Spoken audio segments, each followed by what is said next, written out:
चलिए भाई, मुनाफे की तैयारी की ओर बढ़ते हैं। हफ्ते का आखिरी कारोबारी दिन और धमाकेदार प्रदर्शन कल अमेरिकी बाज़ारों में और भारतीय बाज़ारों में रहे।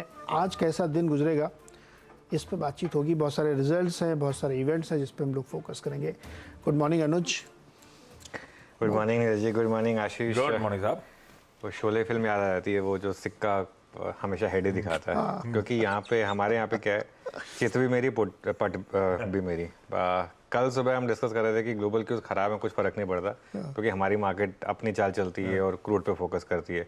और आज हम बात कर रहे हैं कि ग्लोबल क्यूज बहुत शानदार है, तो मार्केट चलने वाला है। तो बेसिकली इस मार्केट में एक चीज़ क्लियर है, और ये हमेशा होता है कि जिस तरफ का ट्रेंड होता है वो उसी तरफ मार्केट का मूड होता है। और इसलिए इंडियन मार्केट अब वही कर रही है क्लियरली। एक सिर्फ अच्छी खबर देख रही है इंडियन मार्केट। जैसे कहते हैं सावन के अंधे को सिर्फ हरा दिखता है, हमारी मार्केट को अब सिर्फ अच्छे क्यूज दिखते हैं। मतलब कल जैसे दिन पे भी हमने एक अच्छा क्यू लैच ऑन कर लिया। कल हमने किन चीज़ों पर लैच ऑन किया? क्रूड और जीएसटी।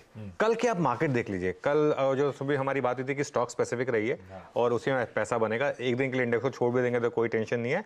और कल क्लोजिंग में एक व्यू लिया था कि एग्जिस्टिंग लॉन्ग्स कैरी करें, फ्रेश लॉन्ग भले ही ना ले लेकिन एग्जिस्टिंग लॉन्ग्स कैरी करें। लेकिन आज यूएस से अच्छे क्यूज मिल रहे हैं हमको, तो मार्केट का मैसेज क्लियर है, लॉन्ग रहिए।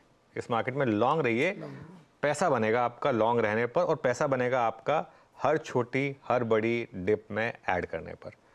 मार्केट दोनों कर रहा है, कभी छोटी डिप दे रहा है आपको, कभी बड़ी डिप दे रहा है, और जिसमें आप बाय कर रहे हैं उसमें पैसा बन रहा है। और एक चीज़ बताऊं मैं आपको, कल के ट्रेड में एक और जो सबसे अच्छी चीज़ थी, कल के टॉप गेनर्स सारे पीएसयूज थे। तो जब भी एक आपका बुल मार्केट का लीडर वापस आता है, वो फिर एक फ्रेश एक्सपेंशन लेके आता है। यहाँ से वापस सीपीएससी इंडेक्स में और 10% की रैली ओपन हुई है। तो ये एक और अच्छी चीज़ है कि पीएसयूज में एक तरीके से वो एचपी बीपीसीएल देख लीजिए।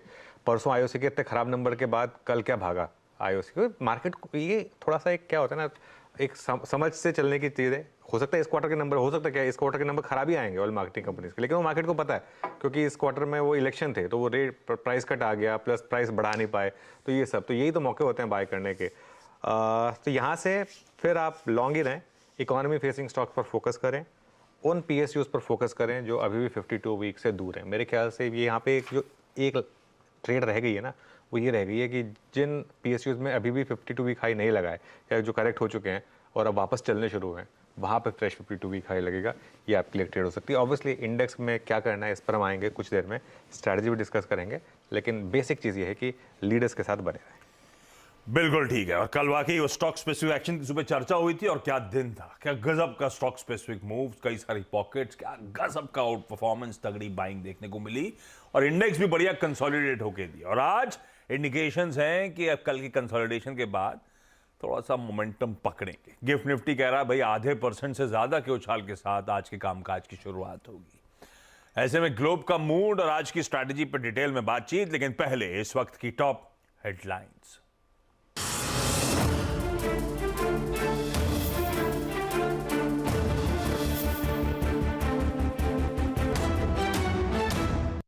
ये है मुनाफे की तैयारी।